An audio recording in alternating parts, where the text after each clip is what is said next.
안녕하세요. 저는 1년 전에 남편과 좋지 않게 이혼하게 된 30대 초반의 여성입니다. 최근에 사연에 빠지다 유튜브 채널을 알게 되었고, 잠이 오지 않을 때 틀어놓고 듣다 보니 그 사연 속 이야기들에 푹 빠져 지냈습니다. 저도 사연을 보낼까 말까 하루에도 몇 번씩 망설이고 또 망설이다가 또 저와 같은 피해자가 나오면 안 될 것 같아서 이렇게 용기를 내어 제 경험을 이야기하려고 합니다. 지난 3년간의 결혼 생활은 저한테 정말 지옥과 같은 시간이었는데요. 제 결혼 생활이 너무나 짧은 시간이라 혹시 놀라실 분들도 계시겠네요. 어쩌다가 제가 이런 힘든 시간을 보내게 되었는지 여러분들도 잘 들어주시길 바랍니다. 제 부모님은 두 분 다 전라도 광주 토박이들이셨어요. 거의 한 동네에서 같이 자라다시피 하셨고, 중매를 통해서 만나 바로 결혼을 하게 되셨다고 합니다. 부모님 세대가 얼굴도 안 보고 결혼하는 세대였다 해도 어떻게 바로 그렇게 됐는지 여러분 궁금하시죠? 사실 아버지께서 베트남 전쟁에 차출되셨다는 것이 그 이유였는데요. 저희 친할머니와 외할머니가 월남전에 가면 어떻게 될지 모른다면서 대를 끊으면 안 되니까 며느리를 들여 아이라도 남기라고 하셨다고 합니다. 그래서 저희 부모님은 아버지가 파병을 떠나기 2달 전쯤 결혼을 하게 되었어요. 그리고 운 좋게 아버지가 월남을 떠나시기 전에 어머니는 제 오빠를 임신하는 데 성공하셨다고 하더라고요. 그 후 어머니는 홀로 오빠를 낳고 키우셨고 3년간 아버지의 무사 귀환만을 비면서 눈물로 밤을 지새웠다고 하셨습니다. 다행히 아버지는 3년 만에 베트남에서 무사히 돌아오셨습니다. 아버지가 돌아오신 후 바로 제 언니도 생겼고 그렇게 두 남매를 키우면서 좀 사시다가 늦게 셋째를 임신하게 되어 저를 낳게 되셨다고 합니다. 저랑 제 언니는 7년 차이, 오빠는 무려 10년 차이가 나니 제 부모님들, 특히 아버지는 저를 눈에 넣어도 안 아플 정도로 예뻐하시면서 키우셨어요. 어느 정도 재산도 있었고 언니 오빠랑 나이 차이도 나는 저는 집안에서 거의 공주 대접을 받으면서 자라났습니다. 생일마다 마론 인형을 선물로 받고 옷도 새 옷만 사서 입혀주셨던 부모님께 지금도 감사하고 있습니다. 그렇게 저는 고등학교까지 광주에서 나오고 대학은 겨우 서울로 가게 되었습니다. 처음으로 집을 떠나 자취를 하게 되니 모든 것을 제가 스스로 해야 했습니다. 1학년 학기 초에는 밥도 태우고 계란 후라이도 제대로 못하던 저였는데 자취도 1년이 넘어가니 밥도 잘하고 반찬도 요리책 보면서 비슷하게 만들어 먹을 수 있게 되었습니다. 물론 엄마가 2주에 한 번 정도 서울에 올라오셔서 집 청소도 해주시고 반찬도 만들어서 냉장고를 채워주셨지만 태어나서 요리 한 번도 안 해봤던 제가 뭔가를 만들 수 있게 되었다니 어머니는 저를 굉장히 대견해 하셨습니다. 어머, 이거 꽤 맛있다. 이 생선조림 네가 만든 거야? 좀 제법이네. 생선조림 간 맞추기가 은근히 어려운 건데. 이제 너 시집 보내도 되겠어. 엄마, 정말 맛있어? 다행이다. 최근에 요리책 보고 한번 만들어 본 건데 내가 먹어도 맛있더라고. 내가 대학교 2학년인데 무슨 벌써 시집을 가. 아직 멀었지 뭐.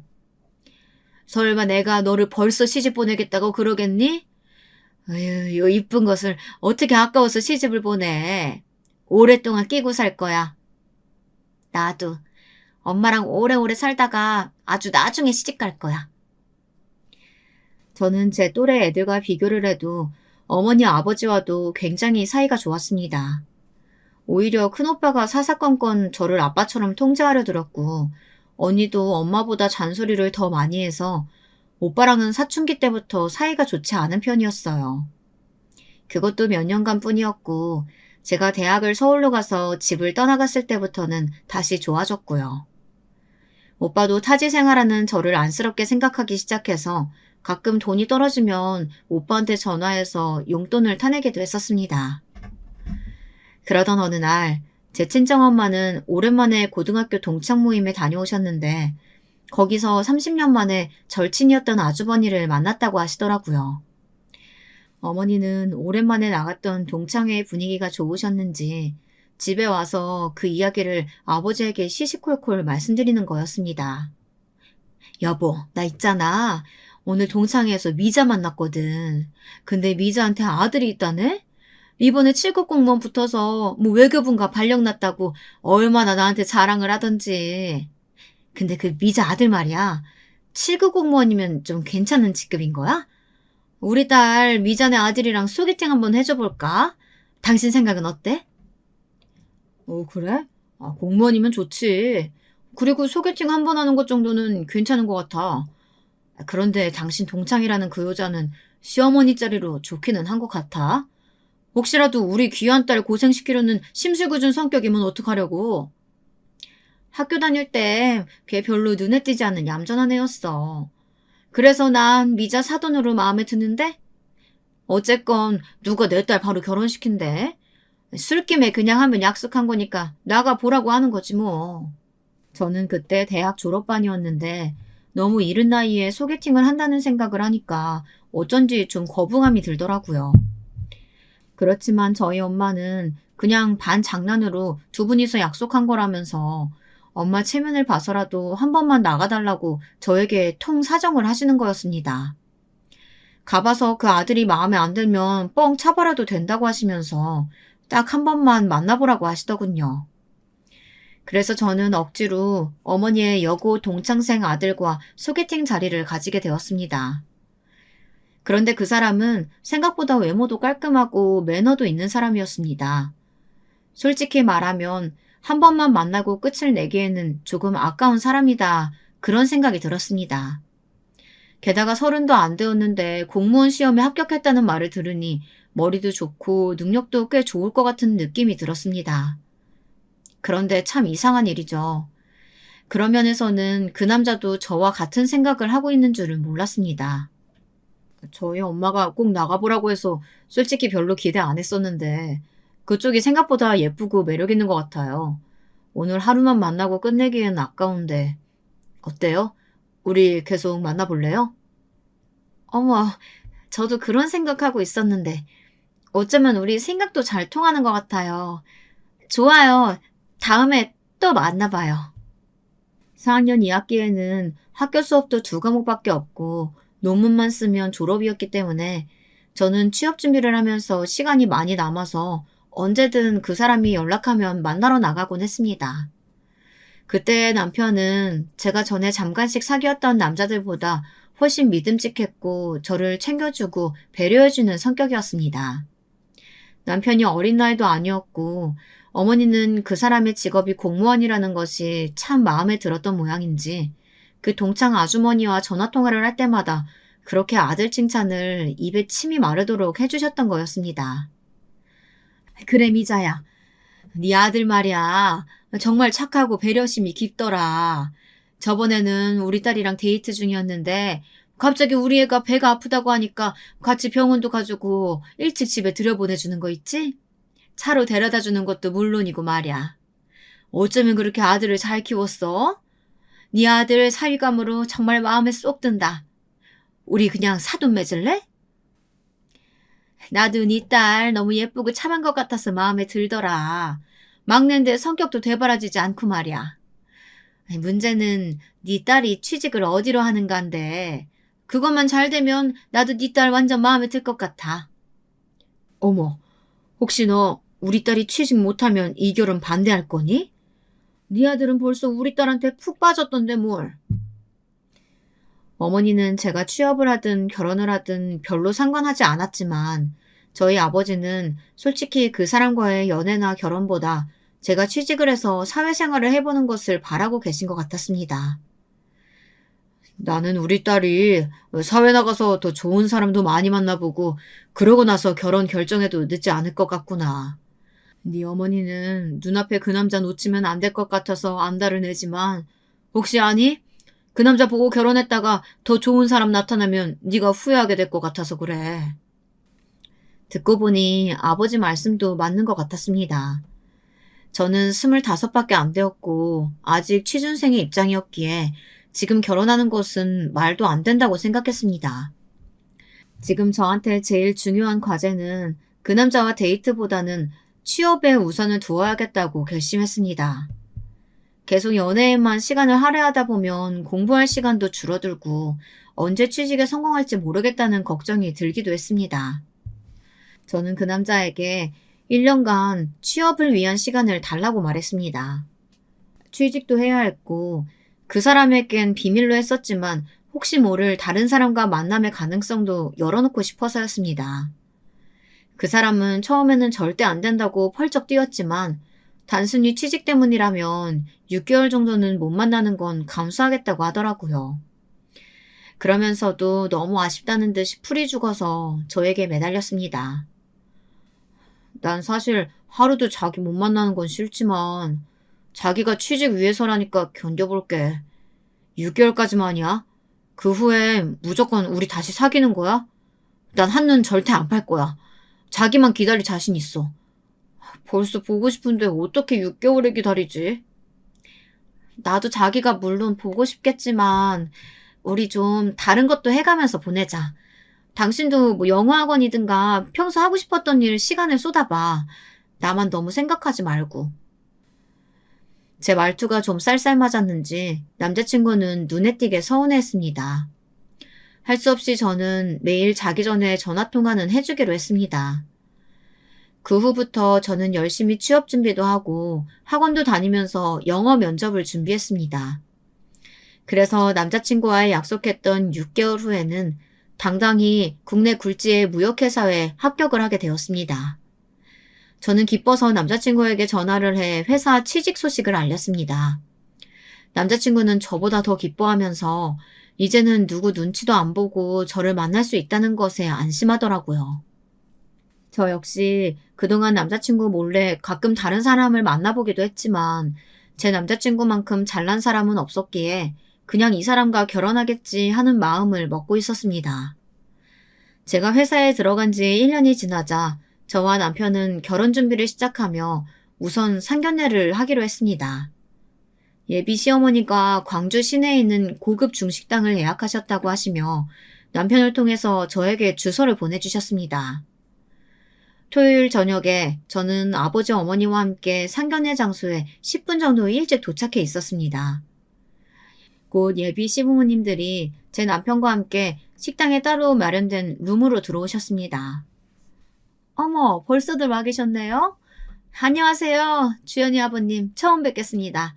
저는 정자 친구 미자라고 해요. 얘도 참. 저도 처음 뵙겠습니다, 사돈어른.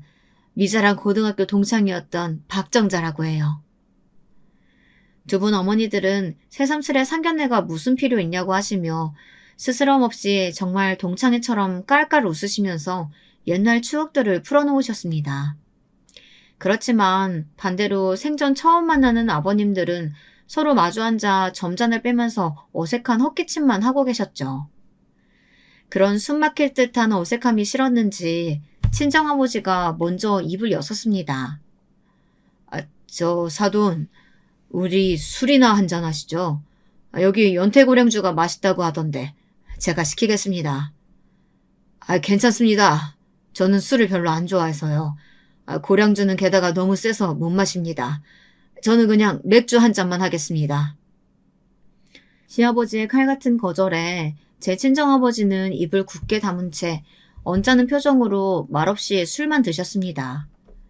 저희 친정아버지는 시아버지보다 10살 정도 나이가 많으셨는데 시아버지는 남편이 외동아들이었고 저는 위로 10살 차이 나는 오빠가 있어서였죠.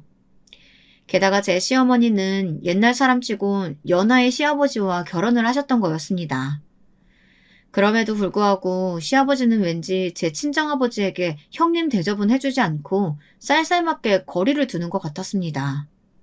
애써서 친해지고 싶어 하지 않는 시아버지의 분위기에 친정아버지 역시 머쓱해서 아무 말도 못하고 상견례는 끝이 나고 말았습니다. 상견례가 끝나고 친정아버지는 조심스럽게 제 결혼에 대해 걱정된다고 친정어머니에게 이야기하셨지만 친정엄마는 이미 예비 사위랑 시어머니에게 넘어가셔서 쓸데없는 걱정이라고만 하셨습니다. 양가 아버님들 간의 불화는 아랑곳하지 않고 제 남편은 저와 결혼할 만을 손꼽아 기다리면서 우리는 주말마다 결혼 준비에 여념이 없었습니다. 그렇게 저희 두 사람의 결혼은 일사천리로 진행되어 나갔습니다. 친정어머니와 시어머니는 매일같이 만나서 살림살이나 예물 예단 같은 것을 의논하시고 조율하시게 되었습니다. 어쩌면 그 덕분에 저희들은 싸우지 않고 결혼 준비를 마칠 수 있었던 것입니다. 그리고 결혼식 역시 무사히 잘 치르게 되었습니다. 시댁에서는 저희들의 신혼집을 구하는데 1억을 보태주셨습니다. 그 덕분에 전세가 아닌 대출이지만 처음으로 자가에서 신혼살림을 시작하게 되었습니다. 하지만 그날부터 제 마음은 편하지가 않았어요. 숙하면 지불해주셨다는 이유로 어머니가 저희 부부 일에 간섭을 하시기 시작했으니까요.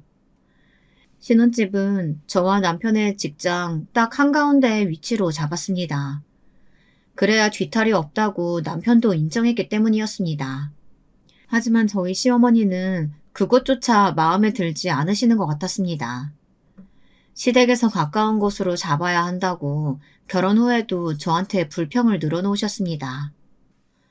얘, 이번 주말에 우리 집에 좀 올래? 복날인데 우리 아들 삼계탕이라도 해먹이려고 하니까 점심때쯤 둘이 같이 넘어와. 어머니, 저희도 좀 쉬어야죠. 이번 주 금요일까지 계속 나흘간 야근해야 하고 오늘도 밤 10시 넘어서 들어와서요. 지금도 너무 피곤해요. 복날에 우리는 항상 세 식구 모여서 삼계탕 해먹었었어. 그런데 네가 뭐라고 그 전통을 깨려는 거니? 너도 우리 식구 되었으니까 같이 한다고 해야지. 그러지는 못할 망정 둘이서 쏙 빠지겠다고? 안 돼. 앞으로 무조건 토요일 점심은 비워놔라. 이러니까 내가 너네 집을 이 근처로 했었어야 한다고 하는 거야. 걸어올 수 있는 거리였으면 네가 이런 불평이나 했겠어? 아, 네, 알았어요. 어머니 죄송해요. 그날 가도록 할게요. 처음부터 어머니의 심기를 거스르면 친정어머니한테 전화라도 해서 시어머니가 불평을 할 기세였습니다. 저는 어쩔 수 없이 주말에도 쉬지 못하고 시댁에 불려가야만 했습니다. 시댁에 가면 저한테 시집살이를 시키거나 뭘 하라고 강요하시는 못된 시어머니가 계시는 건 아니었습니다. 하지만 제 남편이 외동아들이라는 이유로 저는 남편과 거의 세트가 되어서 시댁에 불려가야만 했습니다. 시어머니는 뭐든지 해주는 것을 좋아하시는 분이어서 저는 시댁에 가도 음식을 대량으로 해야 하거나 김치를 담거나 할 필요는 없었습니다. 그저 시부모님 커피나 타드리고 무슨 말해도 웃으며 맞장구만 치면 되는 것이었습니다. 하지만 그것도 몇 달이 지나가자 제 참을성에도 한계가 오더라고요. 이제 더 이상 못 가겠어. 당신 혼자 다녀오면 안 돼? 왜 주말마다 계속 시댁만 오라고 하시는 건 심하잖아. 당신은 결혼하고 6개월 동안 처갓집은 몇 번 가지도 않았으면서 매주 시댁에 가서 시어머니하고만 시시콜콜 뭐가 그렇게 할 말이 많아? 그리고 우리 사이 얘기는 시어머니한테 할 필요 없는 거 아니야? 나한테 불만이 있으면 나한테 직접 말해야 하잖아. 그걸 자기 엄마한테 말하면 뭐가 해결돼? 뭐라고? 당신 무슨 말을 그렇게 해? 내가 애처럼 우리 엄마한테 뭐든지 다 이러는 것 같잖아. 그렇게 싸가지 없게 말할래? 당신 이제 봤더니 완전 못된 여자였네. 내가 결혼을 잘못했어. 속은 거야, 나도. 됐고, 나 이번 주말엔 절대 시댁 못 가. 나도 우리 친정 갈 자유는 있잖아. 당신만 시댁 가면 되고. 솔직히 나 그 집 가면 왕따 당하는 것 같아. 아무리 겉으로는 웃어도 어머니도 당신도 시댁에서 나한테 잘 대해준 적 있어? 투명인간 취급이나 하고. 제가 남편에게 눈을 부릅뜨면서 대들자 남편은 제 손목을 잡고 저를 벽에 밀어붙였습니다. 갑작스럽게 나타난 그 사람의 의외의 행동에 저는 헉하고 숨을 삼켰습니다. 결혼 전에는 한없이 착하고 온순했던 사람인데 갑자기 변한 남편이 너무나도 무서워졌습니다. 떨리는 목소리로 저는 남편에게 소리쳤습니다. 당신 미쳤어? 왜 그래? 이거 가정폭력이야. 경찰에 신고하면 당신 유치장 가. 그만하지 못해? 남편은 제가 날카롭게 소리치자 손목을 꽉 붙든 채 한참을 씩씩거리다가 할 수 없이 놔주었습니다. 그리고는 분에 못 이겨 서재로 들어가 문을 쾅 닫았습니다. 저 역시 기가 막혀서 할 말을 잃었습니다. 도대체 누가 먼저 잘못한 건가요? 6개월 동안 매주 시댁에 불려갔다면 정말 많이 간 거 아닌가요? 저는 그렇게 생각해서 친정에도 가자고 이야기했던 건데 남편이 저렇게 화를 내고 저를 벽에까지 밀어붙일 버릴 일인지는 잘 모르겠습니다. 여러분들은 어떻게 생각하시나요? 제가 그렇게 비난받을 행동을 한 건가요? 저는 결혼 생활이 지속될수록 시어머니와 남편에게 점점 불만이 쌓여갔습니다. 하지만 그걸 친정 부모님에게 직접 말할 수는 없었어요. 마마보이 같은 남편과 똑같은 인간이 되고 싶지는 않았기 때문이었습니다. 남편은 아직 어린애에서 벗어나지 못한 사람이었고 시어머니의 치마폭에서 놀아나는 일도 많았습니다. 그래서 조금만 시어머니가 유도신문을 해도 금방 넘어가서 미주알 고주알 제가 남편에게 잘못했던 일을 더욱 크게 부풀려서 일러바치곤 했습니다. 예를 들면 이런 거였어요. 어느 날 제가 직장에서 회식을 하고 들어왔는데 같은 팀 선배님이 만취한 저를 택시를 타고 집 앞까지 데려다 준 적이 있었습니다. 그 선배는 여자 혼자 술 취해서 택시 타고 가는 것이 불안했기 때문에 같이 타고 와서 우리 집 앞에 내려준 것 뿐이었는데 남편은 그마저도 의심하기 시작하더라고요. 일주일 전에 회식했을 때 집에 데려다 준 그 남자 누구야? 그 놈이랑은 아무 일 없었던 거지? 나 이거 우리 엄마한테 다 말할 거야. 당신은 어떻게 그렇게 아무한테나 웃음을 흘리고 몸가짐도 바르지 못한 거야? 아니라고. 그 선배님 우리과 선배야.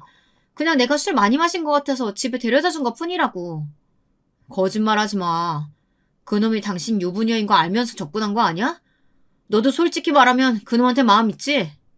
대개 남편이 제게 누명을 씌우는 건 이런 식이었어요.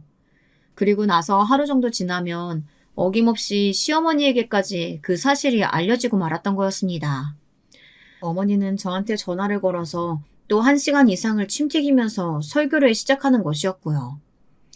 그러니 제가 어이가 없어서 무슨 말을 더 할 수 있겠습니까? 거의 의처증이 아닌지 의심될 정도로 그 사람은 저의 일거수일투족을 통제하려고 들었습니다. 그것도 결혼 1년도 되지 않은 시점에서요. 그런 남편의 실망스러운 모습은 남편에 대한 믿음과 사랑을 빠르게 식게 만들어버렸어요. 하지만 남편은 제가 냉정해질수록 저에게 집착하는 모습을 보였습니다. 요즘 당신 왜 날 피해? 의도적으로 잠자리 안 가는 거 아니야? 아니야, 몸이 좀 안 좋아져서. 그리고 곧 생리할 때 돼서 그래. 그때는 나도 많이 아프니까 자기가 좀 이해해줘야지. 연애할 때도 그런 줄 알았으면서 왜 그래? 아직 일주일이나 남았는데 그게 무슨 핑계라도 된다고 생각해?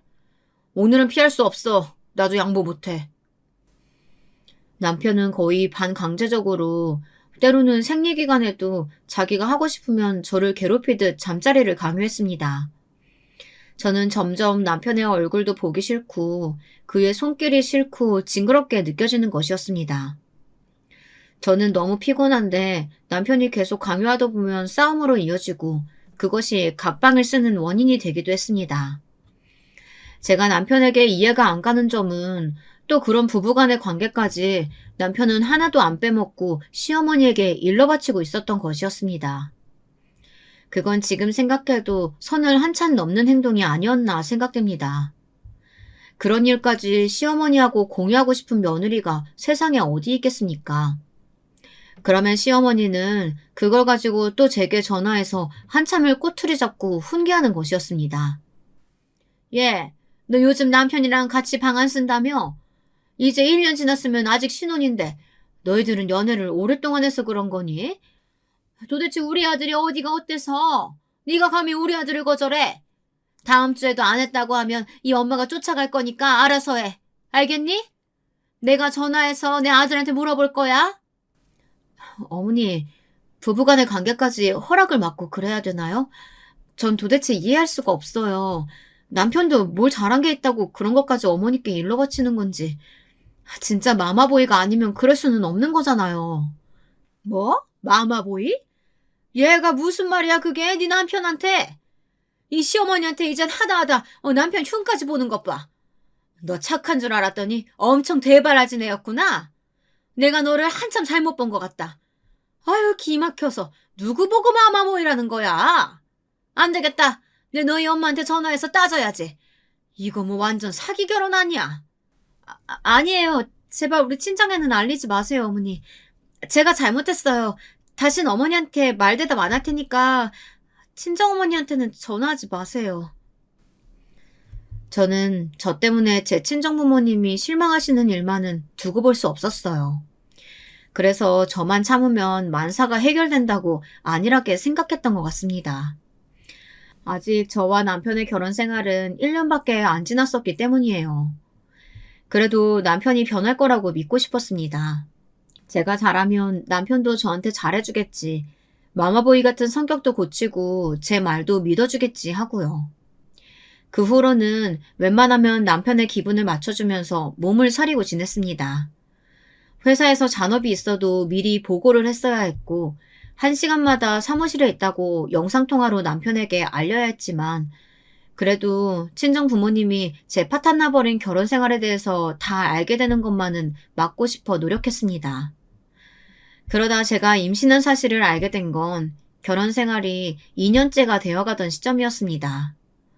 어느 날 갑자기 생리가 멈추고 5주 동안 속이 울렁거리면서 아무것도 못 먹을 정도로 구역질이 나는 것이었어요. 저는 불안감에 덜덜 떨리는 손으로 임신 테스트기를 했고 그 결과는 선명한 2줄이었습니다. 이 악마 같은 인간의 아기를 가시다니. 저는 속으로 낭패를 보았다고 생각했어요. 남편은 계속해서 그 마마보이 같은 고자질을 멈추지 않았고 남편의 고자질을 들으면 시어머니는 저녁마다 전화를 해서 너 이랬던 게 사실이냐? 아니면 어떻게 책임질래? 이러면서 제 정신을 피폐하게 만들고 있었기 때문이었습니다. 제가 남편에게 맞았다는 것을 시어머니에게 항변이라도 하려고 하면 시어머니는 제 말을 잘라먹으면서 오히려 큰 소리를 치셨습니다. 마누라가 얼마나 지랄을 해댔으면 남편이 손이 올라가. 네가 우리 아들 화를 돋구니까 걔가 참다 못해 살짝 손을 댔겠지. 때리긴 누가 때려. 남편들이 때리는 데에는 다 이유가 있어. 네가 먼저 잘못한 거야. 저는 이제 남편과 시어머니의 전화를 받으면 자동으로 몸이 떨리고 신물이 올라오는 정도가 되었습니다. 오늘은 또 무슨 꼬투리를 잡아서 저를 혼내고 힘들게 할지 걱정이 되고 불안했기 때문이었습니다. 저는 지금 당장은 남편에게 임신한 사실을 비밀로 해야 되겠다고 생각했어요. 사실 아무도 모르게 저는 나쁜 생각을 했습니다. 임신한 뱃속의 아기를 병원 가서 떼어버리고 싶었어요. 어차피 사랑하지도 않은 남자의 아기를 가져봤자 좋은 관계로 발전하지도 않을 텐데 이런 생각이 들었습니다. 하지만 남편은 제가 쓰레기통에 버린 테스트기를 기어코 발견하게 되었습니다.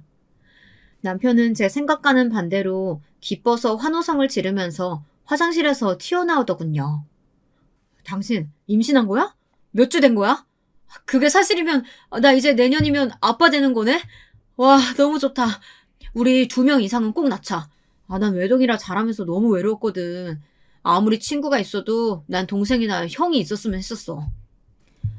당신 진심이야? 나와 사이가 좋으면 얼마나 좋아서 이야기를 나으려고 하는 거야? 난 생각만 해도 토악질이 나와. 난 우리 둘 관계가 이미 끝났다고 생각해. 그런데 아기 낳는다고 해서 당신이 마마보이에서 믿음직한 아빠로 변할 리도 없잖아. 저는 그날따라 악에 받쳐서 소리를 질렀습니다. 그랬더니 남편이 갑자기 얼굴이 시뻘개지면서 제 뺨을 때렸습니다. 짝 소리가 나면서 제 뺨에 붉은 손자국이 새겨졌습니다. 그리고도 남편은 성에 차지 않았는지 연거푸 2번이나 더 제 뺨을 때렸습니다. 저는 힘없이 소파에 쓰러졌고 경악한 눈에서는 눈물이 줄줄 흘렀습니다. 저는 잔뜩 열이 올라 벌떡 일어나서 남편에게 대들었습니다. 왜 때려? 네가 뭘 잘했다고 날 때려? 넌 맨날 네 엄마하고만 짝짝꿍대서 나 같은 건 무시하고 네 마음대로 나한테 막대하던 인간 아니었어? 그런 인간이 무슨 애아버지가 될 자격이 있어. 제발 나 괴롭히지 말고 정신과에나 가봐. 이 사이코 같은 새끼야. 뭐야? 이게 말이면 단줄하나. 내가 맨날 참고 있으니까 핫바지로 보여? 한번 제대로 해봐? 아니, 자기가 참기는 뭘 참았다고 뻔뻔스럽게 저런 말을 할 수가 있는지. 한 번도 안 빼놓고 제 일거수일투족을 시어머니에게 일러바치던 사람이 할 말은 아니지 않나요? 제가 뭐라고 더 소리를 지르려던 그때 남편은 일어난 저를 다시 힘껏 소파에다 떠밀었습니다. 저는 소파에 잘못 떨어지며 엉덩이를 딱딱한 모서리에 부딪혔습니다. 제 몸 내부에서 자라고 있던 조그만 아기는 그대로 잘못돼서 엄청난 피와 함께 쏟아져 나왔습니다. 저는 부들부들 떨다가 손발을 경직하면서 기절했습니다. 당황한 남편은 급하게 구급차를 불렀습니다. 구급대원들은 5분 내로 도착해 가까운 응급실로 저와 남편을 싣고 갔습니다. 남편은 아래에서 피가 안 멈추는 저를 보고 겁에 질려서 의사에게 물어봤습니다. 여보, 어떻게 된 거야? 왜 이렇게 피가 많이 나와? 선생님, 제 아내가 어떻게 된 건가요? 뱃속 아기가 유산된 것 같습니다. 이제 5주 정도 된 태아라 정말 조심했어야 하는데 이젠 어떻게 할 수 없고요. 다음 아기를 기다리셔야 할 것 같습니다. 뭐요? 아기를 살릴 수 있는 방법은 없다고요? 뭐 이런 돌팔이 같은 놈이 다 있어. 무슨 짓을 해서라도 이 아기 살려놔. 제가 기절해 있는 동안에도 남편은 응급실에서 난동을 피우며 산부인과 레지던트의 멱살을 잡고 소리치다 끝내 간호사가 부른 경찰들에게 잡혀가고 말았습니다. 남편은 현행법으로 단박에 유치장에 갇혔습니다. 그리고 시어머니가 남편의 연락을 받고 경찰서로 달려오셨다고 합니다. 그 이후의 일들은 제 친정 부모님에게 들은 이야기들입니다. 주연아, 그런 일 있으면 당장 엄마 아빠한테 이야기를 했었어야지. 왜 일이 이렇게 되기까지 참고 지낸 거야? 네가 무슨 죄가 있어서 그 수모를 당하고도 결혼을 유지해야 돼. 난 다 필요 없다. 네 남편이라는 놈이나 그 미자년도 전부 다 고소할 거야. 내가 다 고소해서 콩밥을 먹이고 말 거야. 정말 소름 끼친다. 네 시아버지는 뭐하고 있었던 거니? 네 남편이랑 시어머니가 너 괴롭히고 있는 동안 그걸 방관만 했다니? 난 그 집안 인간들 모두 다 경찰서에 잡아 쳐넣고 싶어. 앞으로는 그 집에 돌아가지 마라. 이 아버지는 널 그 악마 같은 놈의 소굴로 들여보낼 수가 없어.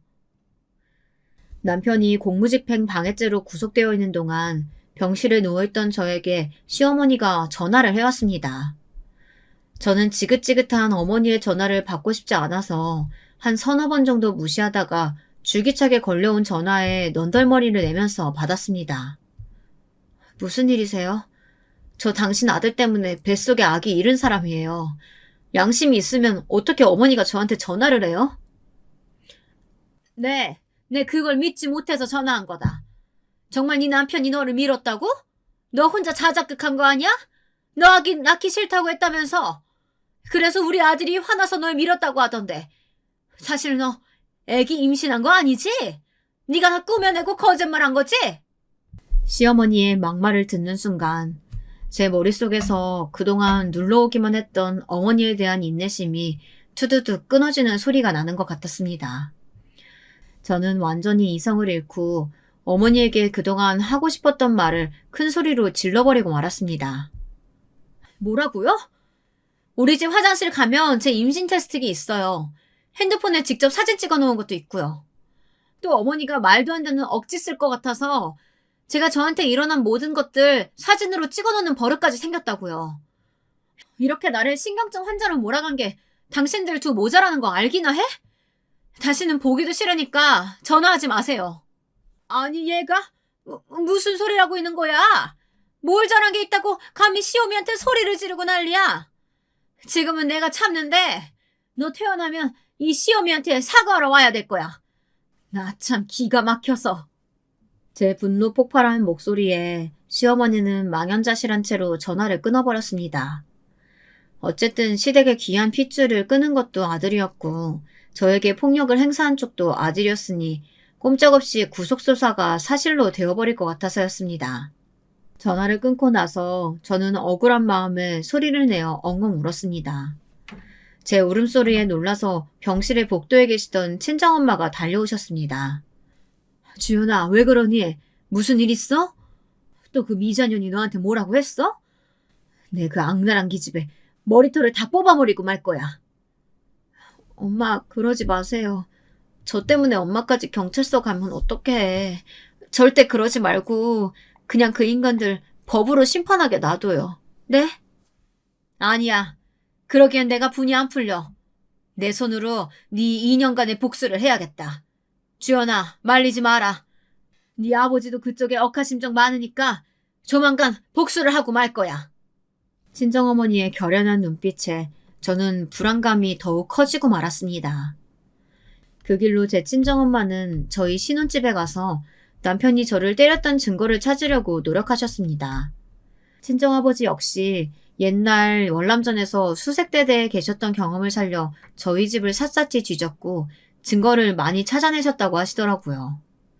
저의 핸드폰도 가져가셔서 다른 저장소에 핸드폰에 담긴 모든 사진과 음성 녹음한 파일을 옮겨 담았습니다. 혹시 모를 남편의 증거 조작을 방지하기 위해서였습니다. 그렇게 차곡차곡 모은 증거를 가지고 저희 부모님은 시댁으로 쳐들어가셨다고 합니다. 시댁으로 들어가자마자 친정어머니는 머리끝까지 화가 나서 시어머니에게 삿대질을 하시면서 물으셨답니다. 야, 미자야. 너 도대체 우리 딸한테 무슨 짓을 한 거야? 어떻게 했길래 우리 애가 임신한 상태에서 네 아들한테 맞았냐고. 내가 너랑 니네 아들 경찰서에 고발할 거야. 언어폭력도 폭력이고 네 아들은 우리 딸 뺨을 얼마나 세게 때렸는지 우리의 얼굴 부은 것 좀 봐라. 친정엄마는 시어머니에게 병원에서 폰으로 찍은 제 얼굴 사진을 들이밀었습니다. 사진 속에 벌겋게 멍든 제 얼굴을 곁눈으로 본 채 만체하며 시어머니는 코웃음을 쳤습니다. 정자야, 이 사진을 내가 어떻게 믿니? 네 딸이 혼자서 자작극한 거 아니야? 걔가 평소에도 거짓말을 아주 잘하더라고. 그러니까 내 아들도 하도 어이가 없어서 몇 번 살짝 손댄 것 같은데 그 정도로 고소를 하다니. 기어이 우리 애들 가정 깨트리려고 그러니? 그래도 이제 결혼한 지 3년밖에 안 되었는데 뭔 벌써 이혼 얘기라고 그래? 이것 봐요, 사부인. 말이면 다 아는 줄 알아요? 내가 우리 애 그렇게 거짓말 밥 먹듯이 하는 애로 안 키웠어요. 당신네 아들같이 약한 여자한테 손 찍어마고 그런 못된 애가 아니란 말입니다. 게다가 뭐요? 살짝?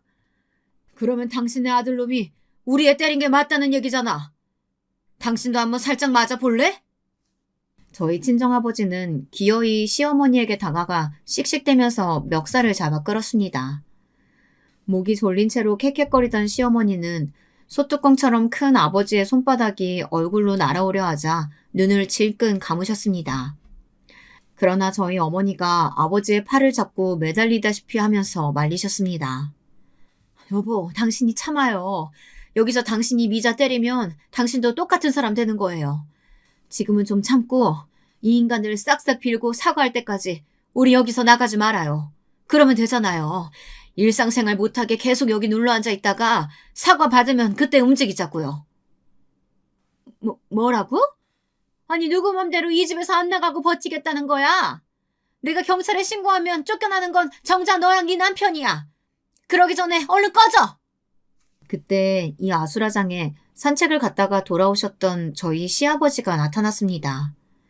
시어머니는 옳다구나 이제 자기 편이 왔다 하고 생각했고 얼른 시아버지에게 달려가 저희 친정 부모님이 시어머니에게 만행을 저질렀다며 일러바치는 것이었습니다. 남편의 일러바치는 그 버릇은 분명 시어머니가 하는 걸 보고 배운 것 같아요. 여보, 마침 잘 왔네. 이 인간들을 좀 내쫓아줘요. 글쎄, 우리 아들이 지 딸 때렸다면서 말도 안 되는 거짓말을 늘어놓잖아. 아니, 내가 그 거짓말쟁이 며느리 말을 어떻게 믿어요? 당신도 우리 아들이 그랬을 거라는 생각 안 하죠?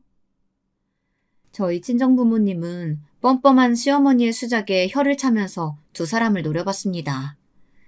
그러나 시아버지는 오히려 시어머니에게 호통을 치셨습니다. 당신 그만두지 못해? 우리가 뭘 잘한 게 있다고 눈 똑바로 뜨고 대드는 거야?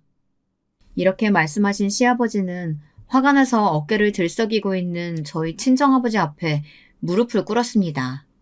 그러더니 눈물을 흘렸답니다. 사돈 내외분들에게는 너무나도 죄송합니다. 우리 망할 아들놈이 대개 따님을 해치고 뱃속에 아기까지 잘못되게 하고 말입니다. 제가 입이 10개라도 할 말이 없습니다. 하지만 저희 쪽에서 사과도 하고 위자료도 많이 드릴 테니까 제발 저희 아들 고소만은 잡아주시면 안 되겠습니까? 왜 이러십니까, 사돈어른? 사돈어른은 개인적으로 우리들에게 아무것도 피해준 게 없으시지 않습니까? 일어나세요. 제가 사과받고 싶은 사람은 대개 아들하고 와이프입니다. 시아버지의 순순한 사과에 오히려 놀란 친정아버지는 시아버지의 상처를 일으키려고 했습니다. 하지만 시아버지는 고집스럽게 무릎을 꿇은 채로 앉아서 이야기를 계속하셨습니다. 제 아들 대신 제가 사과드려도 안 되겠습니까? 그 애가 학생 때부터 좀 분노 조절이 안 돼서 학교에서도 가끔 애들을 때리고 다녔습니다. 그래서 저는 그놈 때문에 학교 가서 여러 번 무릎 꿇고 빌었습니다. 죄송합니다. 이제 더 이상 며느리가 우리 집과 인연이 없는가 봅니다. 저는 그래도 우리 며느리가 마음에 들었었는데 못난 아들놈 때문에 아기도 잃고 마음고생만 한 것 같아서 너무 죄송합니다. 아니, 당신 왜 그래? 당신이 뭘 잘못했다고 이 사람들한테 무릎을 꿇어? 시댁 와서 내가 뭐 일을 시켰나? 애 낳으라고 압박을 준 것도 아니고 그냥 지들 멋대로 가졌다가 없어진 걸 나보고 어떡하라고? 시댁에 6개월 오는 것도 싫다고 난리였다면서? 정전의 딸이 잘못한 게 하나도 없어? 난 그런 거 인정 못해. 시어머니는 끝까지 저의 탓만 하면서 남편이 저를 때린 사실을 인정하려 하지 않았습니다. 친정어머니는 시어머니를 노려보면서 말했습니다. 나는 더 이상 내 딸 결혼 생활 이대로 지속시킬 수 없어. 우리 딸이 병원에서 태어나자마자 미자 너 고소장 받을 줄 알아. 네 아들도 마찬가지고. 여보, 이제 그만 갑시다. 사돈어른, 고소 문제는 집에 가서 한번 생각해 보겠습니다. 이번 일은 누군가 책임을 져야 합니다. 그 사람이 사돈은 아니어야 할 겁니다. 대개 아들은 이제 성인이고 자기 행동에 책임을 져야 할 나이지 않습니까? 대신 사과하고 무릎 꿇는다고 해서 문제가 해결되진 않습니다. 사돈도 그걸 아셔야 할 겁니다. 아들이 성숙해지길 바란다면 말입니다. 그 말을 남기시곤 제 친정부모님은 시댁을 떠났습니다. 시아버지는 말없이 굵은 눈물방울을 뚝뚝 흘리고 시어머니는 빨개진 얼굴로 숨을 들이마시면서 흥분하셨다고 합니다. 그때 맞춰서 제 남편이 시댁에 들어오자 시아버지는 제 남편의 뒤통수를 퍽 소리가 나도록 때리면서 말씀하셨답니다. 너 이놈의 새끼! 결혼했으면 조금이라도 정신 차릴 줄 알았건만 아직도 그 모양이야? 누가 네 마누라 패라고 가르쳤니? 그 애가 잘못한 게 뭐가 있다고? 이제 이 아버지도 너 같은 놈 뒤치다거리하기 지긋지긋하다. 난 이 집에서 나갈 테니까 너희들끼리 잘 먹고 잘 살 수 있으면 어디 해봐. 당신도 마찬가지야. 맨날 아들 하면서 끼고 돌기만 하니까 저놈이 정신 못 차리고 저러는 거야. 그 말을 끝으로 시아버지는 짐을 꾸려서 시댁을 나가버리셨습니다. 남은 시어머니와 제 남편은 믿을 수 없다는 표정으로 화를 내며 나가시는 아버님의 뒷모습만 보고 있었다고 합니다. 저는 일주일간 병원에서 푹 쉬고 치료를 받았습니다. 아기가 유산된 것은 정말 안타까운 일이었지만 이것으로 그 지긋지긋한 남편놈과 헤어질 수 있다는 것이 오히려 안도감이 들었습니다. 저희 친정 부모님도 전폭적으로 제 편을 들고 나섰습니다. 주연아, 너 아직 젊으니까 그 집에서 고생하고 살 필요 없어. 사람 성질머리 그렇게 쉽게 고쳐지는 거 아니다. 손찌검 하던 사람은 또 하게 돼 있어. 그러니까 이참에 그 못난 인간하고는 끝내고 다시 집으로 들어와. 그래, 엄마도 네 아버지 말씀이 맞다고 생각해. 혹시나 아기라도 가졌어봐 더 골치 아팠을 거야. 유산된 건 잘못된 일이지만 어쩔 수 없다고 생각하자. 집에 와서 엄마랑 여행이라도 갔다 올까? 저는 오랜만에 친정에 와서 부모님과 단란한 시간을 가졌고 하고 싶은 거 하고 푹 잤습니다. 그랬더니 스트레스도 없고 너무 몸이 좋아지더라고요. 남편은 제가 고소를 준비한다고 하니 저한테 전화해서 또 큰 소리를 치는 것이었습니다. 야, 네가 뭔데 나랑 우리 엄마를 나락으로 떨어뜨린다고 이 난리야. 내가 그런다고 너한테 울면서 사과라도 할 것 같아? 우리 엄마가 그랬어. 나 잘못한 거 없다고. 아버지 말씀도 신경 쓰지 마. 우리 아버지 원래 심약해서 그런 말씀 하시는 거니까. 야, 시끄러워. 니네 엄마 정말 질린다. 이 마마보이 새끼야. 누가 봐도 잘못한 건 너고 폭행에 대한 대가는 치러야 할 거야. 게다가 유산까지 시켰으니까 넌 가중처벌 받아야 돼. 알겠어? 내가 막말을 못해서 안 한 줄 아니? 세상엔 예의가 있고 체면이 있으니까 참는 거야.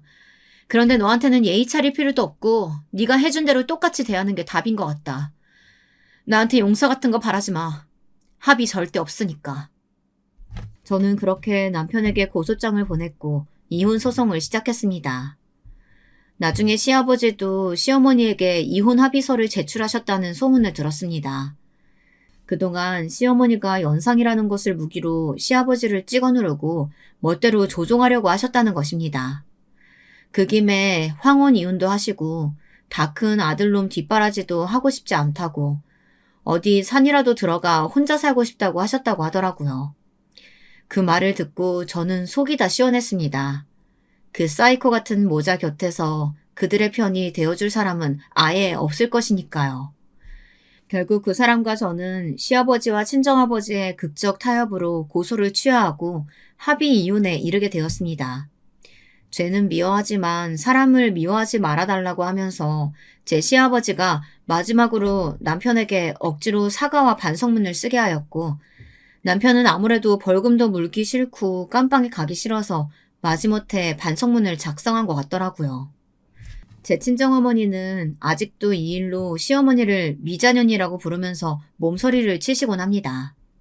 하지만 저는 이제 그 사람들과 다시는 얽힐 리도 없고 하니 더 이상 미워하거나 원한 같은 건 가지지 않으려고 합니다.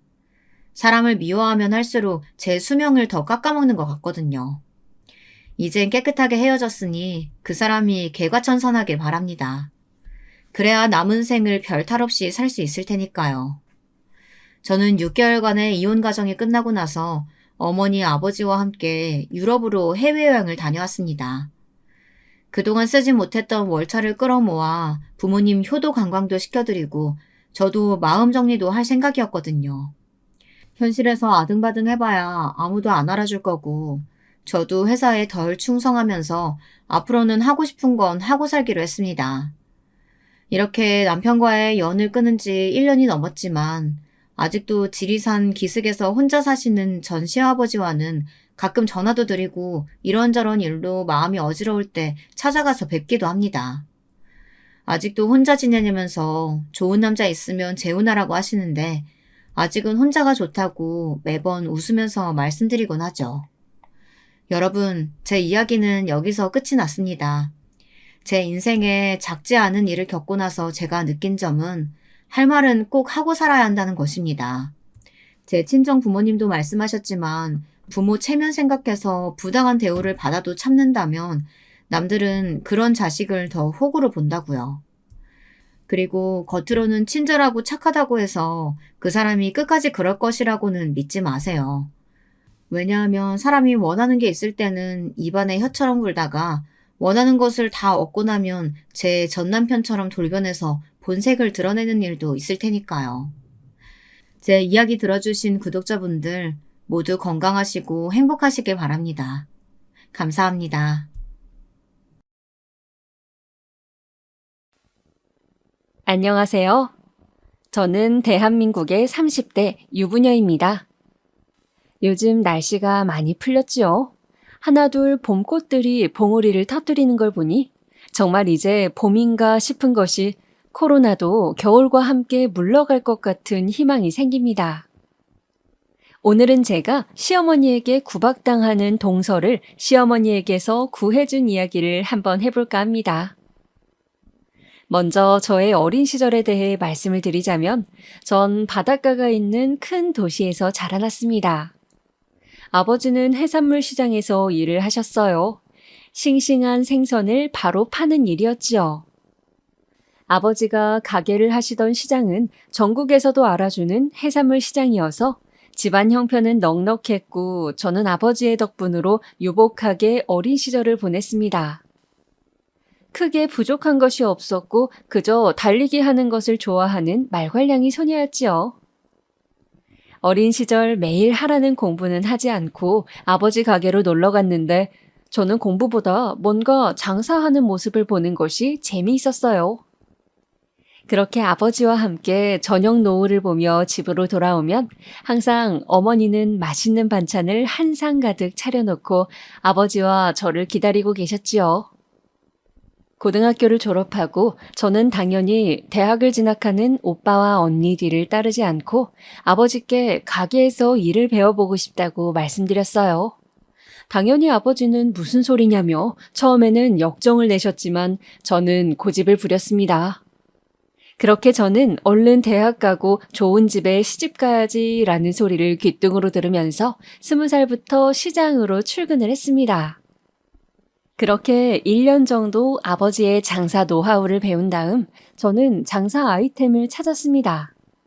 뭘 팔면 좀 돈이 될까 궁리를 하던 차에 아버지가 떼우시는 생선 중 저렴한 것들을 가지고 어묵을 한번 만들어 보면 어떨까 생각을 하게 되었어요. 어묵이 마치 떡처럼 하나의 간식으로 뜨고 있는 시절이었고 많은 브랜드가 깔끔하게 백화점에 어묵을 출시하고 있었습니다. 저는 어묵 브랜드를 만들어 보리라는 큰 꿈을 안고 대학을 진학하여 경영학과를 다니면서 아버지께 지원을 받아 어묵 베이커리를 차렸습니다. 직접 공수해온 생선으로 직접 어묵을 매일 아침 만들어 매장에서 판매하니 반응이 좋았습니다. 어묵만 파는 것이 아니라 일반 베이커리처럼 커피도 팔고 음료도 팔았죠. 그렇게 20대부터 일만 하느라 제 삶은 전혀 젊은 아가씨답지 않았어요. 항상 티셔츠에 질끈 묶은 머리를 하고 가게로만 들락거렸죠. 그런 저를 부모님은 걱정을 하셨습니다. 돈이 꼭 필요한 형편도 아닌데 그만 열심히 일하고 연애 좀 하라는 말씀을 귀가 따갑도록 하셨습니다.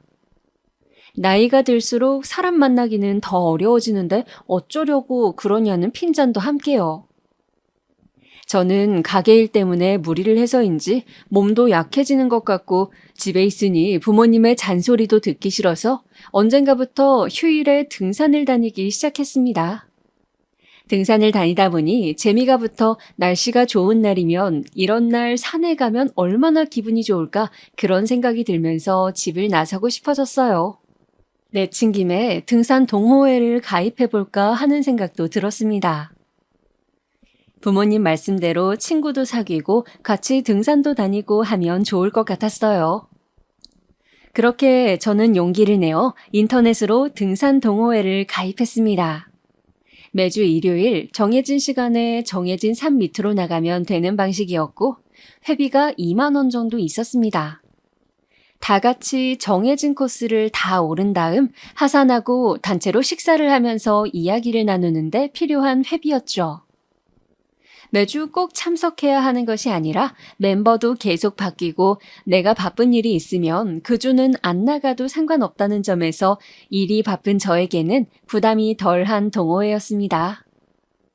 그렇게 동호회에서 정한 산을 올라가고 있을 때였습니다. 가보지 않았던 산이고 제 생각보다 꽤 가팔라서 일행을 놓치고 혼자 힘들게 올라가고 있는데 문득 길을 보니 더 이상 등산로가 보이지 않았습니다. 여기가 어디지? 내가 길을 잘못 든 건가? 저는 문득 시간도 꽤 지난 것 같다는 생각이 들었습니다.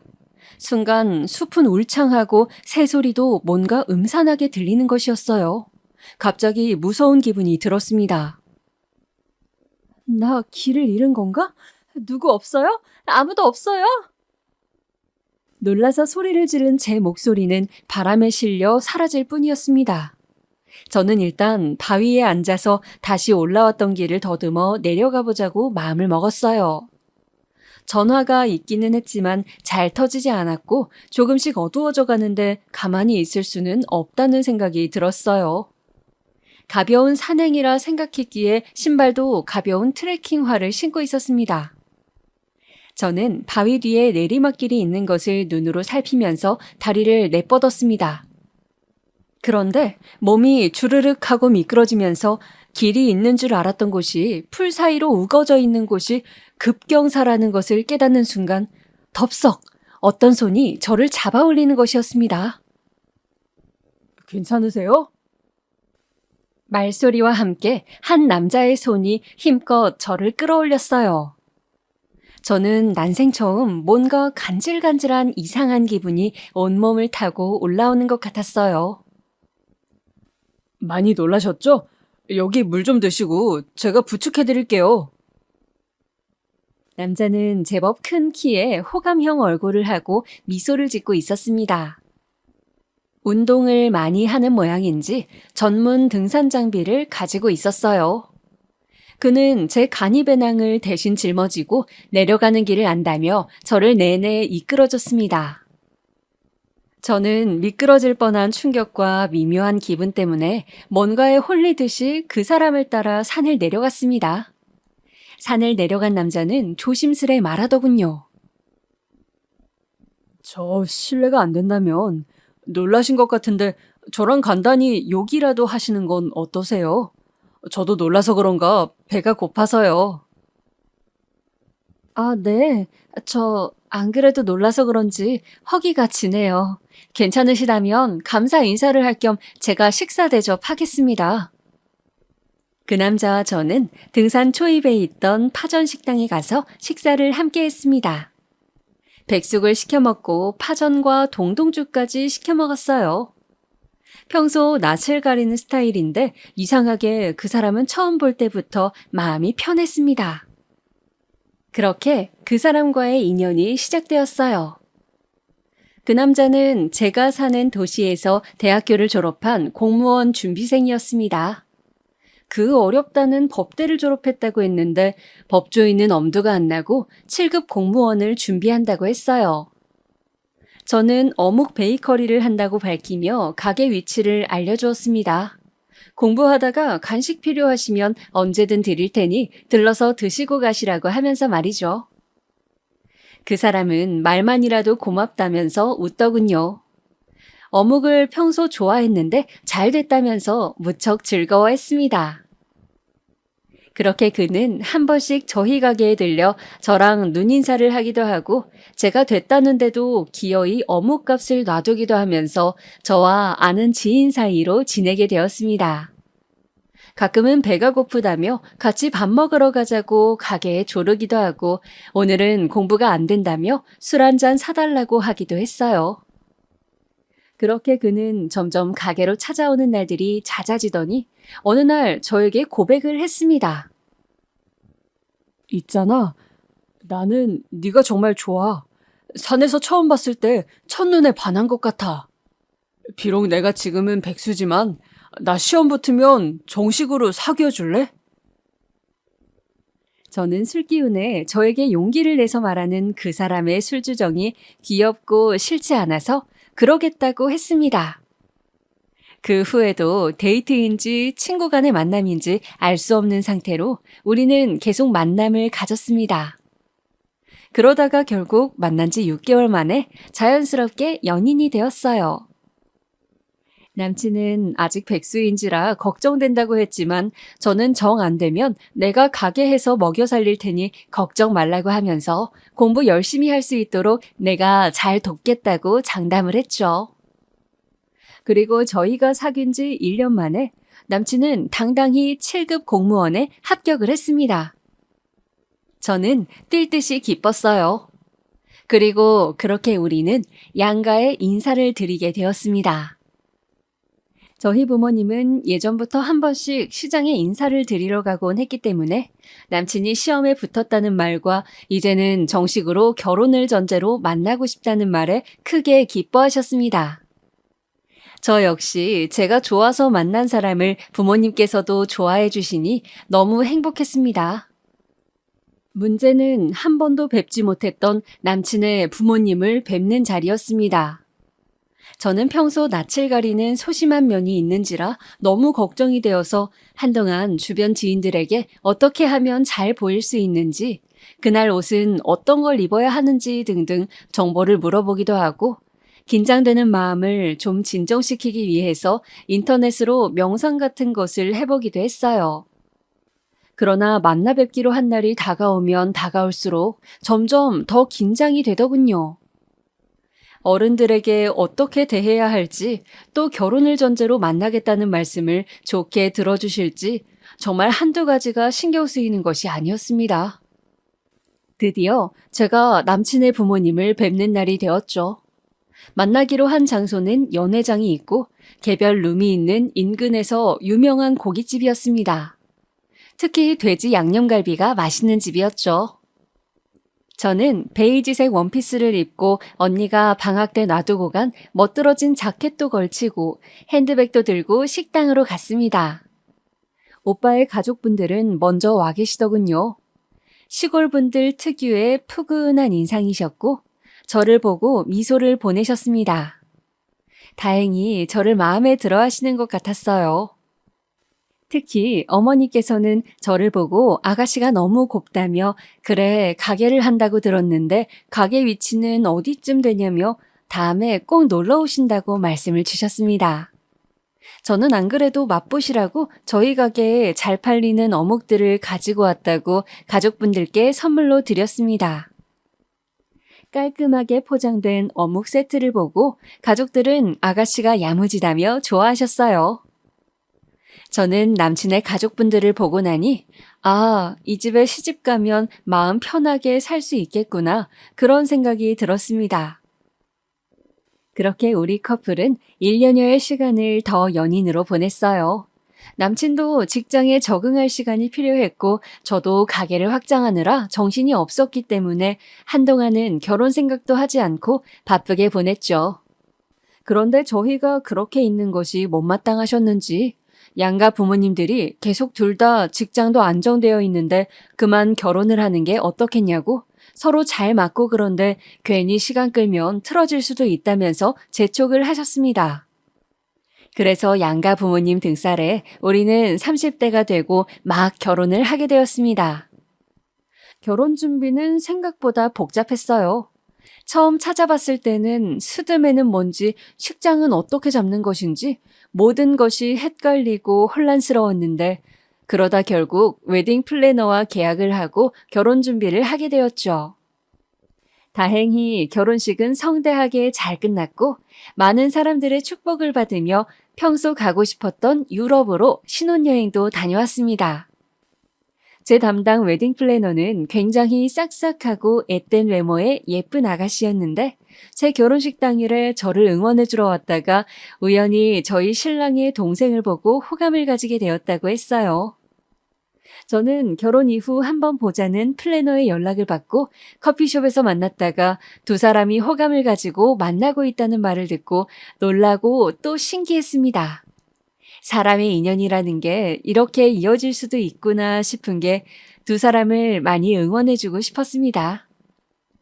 신랑의 남동생, 그러니까 도련님과 웨딩 플래너, 아니 이제 도련님의 여친은 서로 알콩달콩 옆에서 보기에 너무 예쁘게 사랑을 키워가고 있었어요.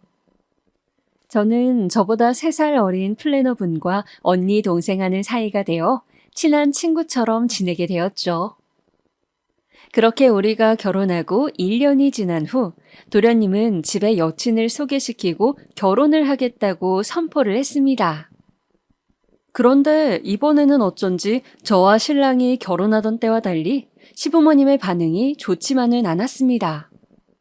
저는 시부모님에 대해 마냥 부처 같은 분들로만 알고 있었기 때문에 도련님의 여친을 마음에 안 들어하는 것이 이해가 되질 않아서 어느 날 저녁 신랑이 좋아하는 번데기탕을 만들어 놓고 술 한잔 하자고 하면서 그 이유를 캐내어 봤어요. 그랬더니 글쎄 신랑 말이 어머님께서 은근히 결혼할 때 며느리 집안이 돈이 있기를 바라신다는 거였습니다.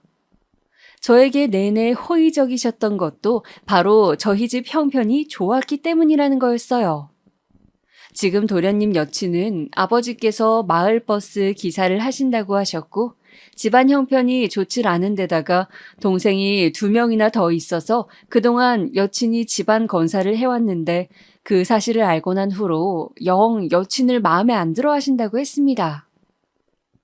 저는 일견 시부모님 입장도 이해가 갔지만 어차피 신랑 집도 되게 잘 사는 것도 아닌데 사람만 착하고 좋으면 됐지 그런 것까지 따져서 싫다고 하시는 게 좀 마음에 들지 않았습니다. 물론 저를 구박하시는 것도 아니니 내가 나서서 뭐라고 할 문제는 아니다 싶어 가만히 있기는 했지만요. 그렇게 어머니는 몇 개월을 두 사람의 결혼을 반대하시더니 결국은 도련님이 고집을 부리며 연을 끊겠다고 날뛰자 어쩔 수 없이 허락을 하셨습니다. 그러나 새로 들여온 둘째 며느리를 보는 어머님의 눈빛은 여전히 마뜩찮아하는 것이 너무 티가 났습니다. 대놓고 저랑 동서를 차별하기 일쑤였지요. 저에게는 항상 미소로 대하시고 항상 우리 아들과 결혼해줘서 고맙다고 하시는 반면 동서에게는 말 한마디를 다정하게 하지 않으시는 거였습니다. 가끔 다 같이 모여 식사를 할 때 동서는 누구보다도 먼저 나서서 부엌으로 가서 음식을 만들고 어머니를 도와드리려고 했는데 그럴 때마다 어머니께서는 가시돋친 말을 계속 동서에게 퍼부으셨습니다. 어머니와 동서의 그런 조마조마한 상황을 바라보는 제 마음도 편치 않았고 언젠가는 크게 서로 갈등을 빚지 않을까 걱정이 되었습니다. 그러던 중 아니나 다를까 매년 4월에 있는 시댁의 제삿날 마침내 큰일이 벌어지고 말았죠. 그날도 동서는 누구보다 일찍 와서 열심히 전을 뒤집고 나무를 묻히고 산적을 손질했습니다. 겨우 준비가 다 끝나 제기에 음식들을 담는데 그때였습니다. 쨍그랑 벼란간 유리그릇 깨지는 소리가 나더군요. 제가 깜짝 놀라 부엌으로 달려가자 동서가 국그릇을 떨어뜨린 것 같았고 그릇이 깨져서 조각난 상태였는데 앞에서 어머니가 씩씩거리며 서 계시더군요. 너 음식 똑바로 담으라고 내가 말했지? 제대로 할 줄 모르면 가만히나 있을 것이지. 그릇을 다 깨면 어떻게 하니? 이래서 낄 때 안 낄 때 설치고 다니는 꼴 싫다고 내가 그렇게 결혼을 반대했구만. 꼴 보기 싫으니 저 방에 가 있어. 어머니 죄송해요. 저는 뭐라도 하려고 그릇 깨서 죄송해요. 그 그릇 내가 선물 받은 거라 다시 사지도 못해. 아휴 정말 제대로 하는 게 하나도 없구나. 됐고 꼴 보기 싫으니까 그만 가거라. 동서는 몇 번이나 고개를 숙여 사과를 한 뒤 혼자 눈이 발개져서는 방으로 터벅터벅 들어가서 짐을 챙겨 밖으로 나오더군요. 도련님은 멀뚱멀뚱 상황을 보고서도 자기 아내를 챙기지도 않고 가만히 있는 거였어요. 저는 너무 화가 났지만 제사를 모시는 자리였고 또 동서가 그렇게 나간 뒤 어머니의 노기 역시 가라앉으셨기 때문에 강하게 항의는 하지 못하고 그저 돌아오는 길에 동서에게 전화를 했습니다. 동서는 형님 어디시냐고 잠깐만 저랑 커피 한잔 하실 수 있냐고 하더군요. 저는 남편에게 잠깐 볼 일이 있다고 둘러댄 후 동서를 만나러 부랴부랴 갔습니다. 아까 그렇게 혼자 울면서 나갈 때 도와주지 못한 것이 너무 마음이 안 좋았습니다. 다행히 커피숍에서 만난 동서는 웃으며 괜찮다고 내가 잘 몰라서 실수했으니 어머니가 그렇게 화가 나신 거라고만 했습니다. 그렇지만 그 어깨는 떨리고 있었죠. 저는 동서를 어떻게 위로해야 할지 몰라 주춤거리다가 그냥 웃을 수밖에 없었습니다. 그런데 동서가 저에게 갑자기 진지하게 이야기를 꺼내는 것이었습니다. 형님, 제가 형님한테 다 말씀 못 드린 게 있는데 사실은 어머니께서 밤마다 저에게 문자를 보내세요. 그게 무슨 말이야? 무슨 문자를 보내시는데? 형님 이것 좀 보실래요?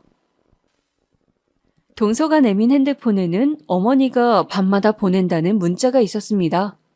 문자의 내용은 이런 식이었어요. 둘째야, 오늘 낮에 내가 전화했는데 왜 연락이 없니? 일하는 게 바쁘다지만 화장실 갈 시간도 없는 것도 아닐 텐데 어른이 연락을 하면 바로바로 연락이 되어야지. 답답해 죽겠구나.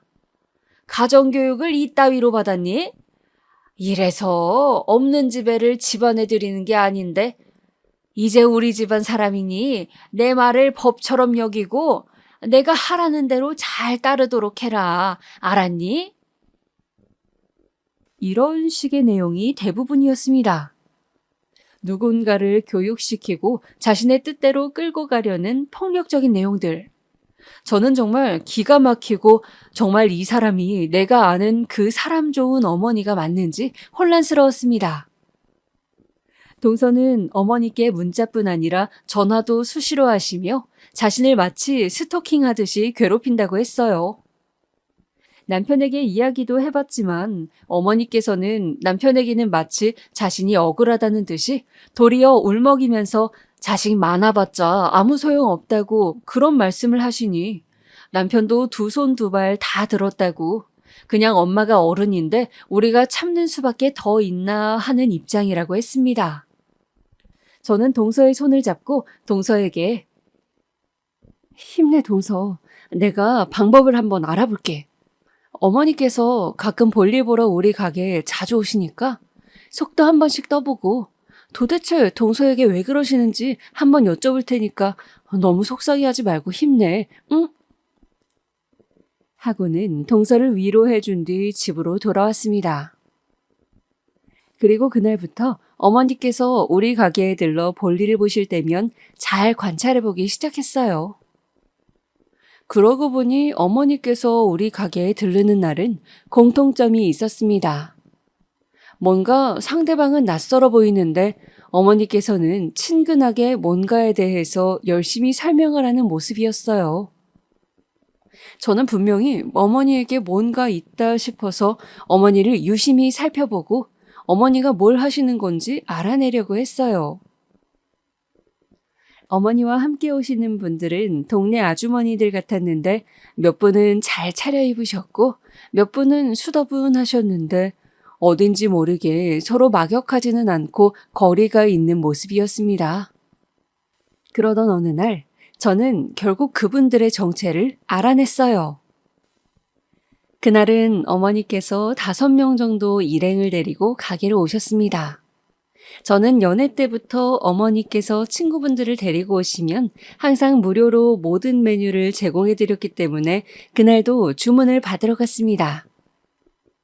뭐 드시겠어요? 그런데 그날 처음 본 것 같은 어떤 아주머니께서 아유, 저는 금방 갈 건데 물 주시면 안 돼요? 하시는 거였습니다. 그러자 옆에 계시던 어머니께서 아이고 동생, 내가 쏘는 거야. 맛있는 거 시켜. 여기 어묵도 엄청 맛있어. 하며 저에게 눈을 찡긋 하시는 거였어요. 아마 제가 며느리라는 사실을 숨겨달라는 뜻 같았습니다. 저는 웃으며 고개를 끄덕했지요. 내가 여기 계신 분들 다 쏘려고 여기 가게 사장님한테 이야기해서 한 달분씩 돈을 드린다니까. 봤죠? 나처럼 등급이 올라가면 이렇게 마음의 여유가 생긴다니까요. 등급? 저는 무슨 이야기인가 싶어 귀를 쫑긋하며 듣고 있었어요. 그랬더니 옆에 다른 분들도 같이 맞장구를 치면서 금세 시끌벅적해지는 거였습니다. 에메랄드가 어쩌니 루비가 어쩌니 무슨 보석 이야기를 하면서 열심히 하면 다이아몬드가 될 수 있다는 둥 그런 말을 하는데 저는 순간 감이 탁 오더군요. 방문 판매 같은 걸 하는 다단계였습니다. 예전에 제 대학 동기도 그런 업체에 등록을 하고 열심히 물건을 팔러 다녔던 적이 있기 때문에 금방 알 수가 있었어요. 어쩐지 요 근래 어머니께서 저희 가게에 사람을 여러 명 데리고 오시는 일이 자주 있다 했더니 바로 다단계를 시작하신 것 같았습니다. 저는 다단계에 대해서 네트워크 마케팅이라는 설명도 들은 적이 있었고, 그닥 나쁘다는 생각은 없었는데, 한 가지 의아했던 점은 시어머니께서 왜 나한테는 물건을 구매하라는 말을 하지 않는가 하는 거였어요. 제 생각에는 보통 가족들부터 제일 처음 등록을 시키고 물건을 구매해달라고 하는 방식이 대부분으로 아는데, 이상하게 어머니께서는 저에게 일절 말도 하지 않으셨고 집에도 숨기시는 모양새였습니다. 저는 그 부분에 대해 신랑에게 정보를 더 캐봐야겠다고 생각했습니다. 그래서 그날 저녁에 다단계에 대해 어떻게 생각하는지 신랑에게 넌지시 물어봤어요. 자기야, 있잖아. 나 아는 언니가 이번에 네트워크 마케팅 업체에 들어갔는데 거기서 파는 주방 세제가 그렇게 괜찮다네? 우리도 하나 사줄까? 보니까 그 업체에 화장품도 있더라고. 뭐라고? 안 돼, 자기야. 그거 다단계야. 절대 하지 마. 절대. 그게 뭐 법으로 걸리는 것도 아니고 그리 나쁜 것도 아닌데 왜 그렇게 싫어해? 우리 집안에 큰아버지가 다단계 잘못해서 집안이 완전 풍비박산 났어. 큰어머니랑 이혼하시고 자식들도 다 아빠 모른 척하고 그렇게 폐인돼서 돌아가셨다고. 그러니까 우리 아빠 앞에서 행여나 다단계 이야기 꺼내면 큰일 나니까 절대 말하지 마. 알았어? 아, 이거였습니다. 어머니께서 필사적으로 숨기셨던 이유가 바로 아버님 때문이었습니다. 제가 생각했던 것보다 다단계에 대한 아버님과 남편의 반감은 무척 컸습니다. 물론 그랬기에 어머님도 몰래 지금 다단계를 하고 계시는 것이겠죠. 저는 그렇다면 어머님께서 왜 그런 위험을 무릅쓰고 다단계를 하고 계시는 건지 알 수가 없었어요. 뭔가 큰 돈이 필요하신 일이 생기신 건지 궁금했습니다. 그래서 남편에게 다시 혹시 어머님이 최근에 돈 필요하다고 하신 적 있냐고 물어봤어요. 그랬더니 남편이 너 뭔가 아는 게 있냐면서 한숨을 쉬더니 언젠가는 너도 알게 될 텐데 그냥 내가 미리 말해두는 것이 낫겠다면서 이야기를 시작했습니다. 어머니께서는 안 좋은 버릇이 있으시다고 합니다. 바로 보험을 자꾸 새로 들고 깨고 새로 들고 하는 것인데 그 이유는 새로 보험을 들게 하려고 보험 설계사분들이 잘해주는 것에 홀랑 넘어가서 같이 밥 먹고 술 먹고 하면서 그분들이 하자는 대로 보험을 계속 계약하고 새로 설계하시는 거였어요. 아버님은 어머님의 이런 점을 아주 싫어하셔서 이런 문제로 이혼하실 뻔한 적도 있다고 하고요. 그런데 최근에 또 엄마가 보험을 해약한 것 같은데 어머니께서 심장 쪽에 부정맥을 진단받으시면서 기존의 보험이 살아있는 줄 아신 아버지가 보험 진단금 나오지 않냐고 묻자 어머니께서 남편에게 보험 또 갈아엎은 거 들키면 안 된다고 돈 좀 빌려달라고 하셨다는 거예요. 그래서 남편은 일단은 엄마가 급하다고 하니 빌려주지만 다시는 돈 사고 치지 말라고 당부를 했다고 합니다. 바로 그래서 어머니께서 다단계까지 손을 뻗치신 것 같았어요. 꼭 채워 넣어야 될 돈이 있으셨던 거죠. 남편의 이야기를 다 듣고 난 뒤 저는 동서에게 만나자고 바로 연락을 했어요. 이제 동서는 어머님의 구박에서 벗어날 수 있을 거예요. 제가 바로 묘책을 고안해냈으니까요. 동서는 힘없는 얼굴로 와서는 털썩 커피숍 의자에 주저앉았습니다. 형님, 무슨 일이세요? 저는 요즘 입맛도 없고 어머님 때문에 너무 힘들어서 죽고 싶어요. 이거 우울증 맞죠? 동서, 내가 기가 막힌 정보를 알아왔어. 이 정보를 잘 활용하면 직방으로 어머니 구박에서 벗어날 수 있어. 저는 제가 남편에게서 알아낸 어머님의 비밀을 동서에게 커피숍에서 몇 시간에 걸쳐 상세히 말해주었습니다. 동서는 고개를 끄덕이면서 제 말을 경청했어요. 그리고 제가 내놓은 해결 방법을 듣고 머리를 탁 치며 감탄을 하더군요. 그렇게 저는 동서에게 초기 자금으로 필요한 200만 원을 빌려줄 테니 월급을 쪼개어 갚으라는 말을 남기고 웃으며 집으로 돌아왔습니다. 그리고 제가 해결책을 알려준 그 다음 날에 가족 모임이 있었어요. 바로 어버이날이었습니다. 저는 평소 가던 대로 오후 5시 모임 시간에 맞춰 시댁을 방문했어요. 어머니께서 좋아하시는 고구마 생크림 케이크를 사들고 예쁜 분홍색 카네이션 바구니도 샀죠. 항상 2시간은 먼저 와서 음식을 하고 있던 동서의 모습이 오늘따라 보이지 않았습니다. 저는 약간 의아했지만 그 한 달 동안 어머니와 동서 사이에 어떤 변화가 있었는지 짐작이 가기도 했죠.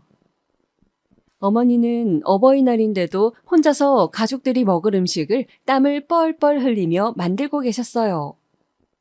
저는 가서 어머니께 거들겠다고 했지만 어머니께선 곱게 자라서 할 줄 아는 것도 없을 텐데 그냥 맛있게 먹어주면 된다고 저에게는 여전한 호의의 말씀을 하셨습니다. 그때 띵동 띵동 현관문의 벨이 울렸어요. 동서네가 온 것 같았습니다. 저는 얼른 달려가서 문을 열었죠. 동서는 일하기 편한 복장을 하고 입고 오던 여느 때와 달리 예전 웨딩 플래너 때 처음 봤던 그 모습처럼 화사한 치마 정장을 차려입고 와서는 어머니께 웃으며 인사를 했습니다. 그동안 어머니 눈치를 보며 어두운 표정으로 있던 모습과 완전 다른 사람이 된 것 마냥 천지 차이였어요. 거기다 달랑 카네이션 한 송이를 사들고 동서는 어버이날이라 특별히 사왔다며 어머니를 보고 해맑게 웃더군요. 그런데 어머님의 반응이 더 놀랄 노짜였습니다. 아이고 우리 복덩이 왔니? 우리 복덩이 얼른 들어와. 얼른 온다고 고생했지? 우리 둘째 며느리 언제 봐도 이렇게 이쁠까? 누가 보면 아직도 아가씨인 줄 알겠다. 그치? 복덩이? 그새 동서의 애칭이 생긴 모양이었습니다. 저는 황당하기도 하고 웃기기도 해서 혼자 한참을 희죽대다가 자리로 돌아왔어요. 그새 동서와 어머님의 권력 관계는 완전 정반대로 뒤집혀 있었습니다. 아마 제가 알려준 비법 덕분이겠지요. 어머님은 동서가 좋아하는 음식을 했다면서 동서의 밥 위에 반찬을 얹어주시는가 하면 동서가 물을 들어 일어나기만 해도 안절부절 못하시는 모습이었어요. 마치 상전을 모시듯 말이죠. 그렇게 어머님은 아버지와 남편, 도련님 모두가 의아해하는 시선을 꿋꿋이 넘기시면서 마치 동서가 어느 나라의 공주님이라도 되는 양 동서에게 모든 것을 맞춰주고 정말 입안의 혀처럼 대하시는 것이었습니다. 그렇게 그날의 쇼킹한 모임이 끝나고 저는 너무너무 궁금해서 견딜 수가 없었습니다. 그래서 바로 동서에게 만나자고 전화를 했죠. 동서는 기다렸다는 듯이 오케이를 하더군요. 그렇게 저는 동서가 어떻게 했는지를 상세히 들을 수 있었습니다. 과연 동서가 그렇게 한 달 만에 어머니를 휘어잡은 비결은 무엇이었을까요? 그것은 바로 동서의 지혜와 어진 마음이었습니다. 물론 필요한 정보 제공은 제가 해준 셈이었지만 동서는 정말 지혜롭게 그 정보를 활용했더군요. 역시 착한 동서의 마음이 이런 결과를 가져온 것이 아닐까 하는 생각이 들었습니다. 도대체 어떻게 된 일이냐고요? 지금부터 차분히 말씀드려 보겠습니다. 우선 동서는 어머니가 제 말대로 다단계를 하고 있는지부터 확인을 다시 해봤다고 합니다. 저희 가게 근처에서 어머니가 모임을 가지는 것을 관찰하고 또 그 사람들이 가지고 다니는 팜플렛을 보고 어느 회사인지 알아냈다고 합니다. 그리고 어머니께서 전화가 오셨을 때 넌지시 말씀을 드렸대요. 어머니, 저 얼룩 제거제가 필요한데 혹시 땡땡땡 회사라고 들어보셨어요? 들어보니 거기 회사 얼룩 제거제가 그렇게 좋다고 하던데 저희 회사에 사은품 돌릴 일이 있는데 그걸로 하려고요. 아, 그 회사? 나 그 회사 다니는 아는 언니 있어. 그럼 내가 대신 사줄까? 어머니께서는 웃으며 갑자기 기뻐하셨다고 합니다. 그렇게 몇 번을 동서는 어머니가 하고 있는 다단계 회사 제품을 대량으로 구매했다고 해요. 그러자 어머니께서는 눈에 띄게 불안해하시기 시작했습니다. 둘째, 너 혹시 뭔가 알고서 이러는 거니? 너 혹시 내가 다단계 하는 거 시아버지한테 이르려고 이러니? 무슨 꿍꿍이야 대체? 한 번은 작심하신 듯 대놓고 이렇게 따져 물으셨다고 해요. 그래서 동서는 말했답니다. 어머니, 저는 어머니께서 무슨 일을 하시던 상관없어요. 그저 어머니께서 행복하시기를 바랄 뿐입니다. 어떤 사정으로 돈이 필요하셔서 다단계를 하시는 건지, 보험을 계속 갈아엎으신다는데 그것 때문에 또 힘든 일이 생기신 건지 저는 알 수 없죠. 뭐라고? 다만 제가 확실히 알고 있는 것은 저는 어머니와 잘 지내고 싶고 어머니께서 힘든 걸 바라지 않기 때문에 어머니께서 다단계를 하시면 기꺼이 그 물건을 사드릴 거고 또 돈이 꼭 필요하시다면 빌려드릴 수도 있어요. 그리고 어머니께서 원하시지 않으면 당연히 가족 중 그 누구에게도 말하지 않을 거고요. 아니, 그래.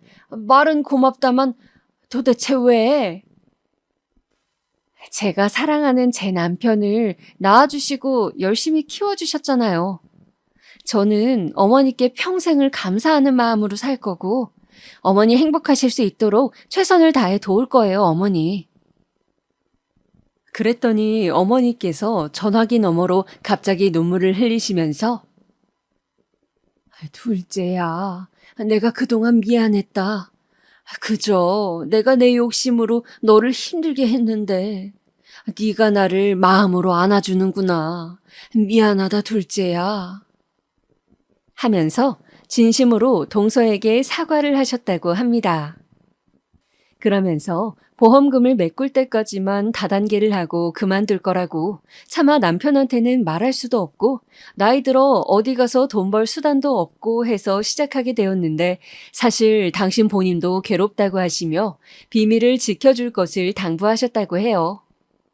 그렇게 동서와 어머니는 극적으로 화해를 하고 둘 사이는 이제 누가 보면 딸인 줄 알 만큼 두 사람은 가까이 지내게 되었습니다.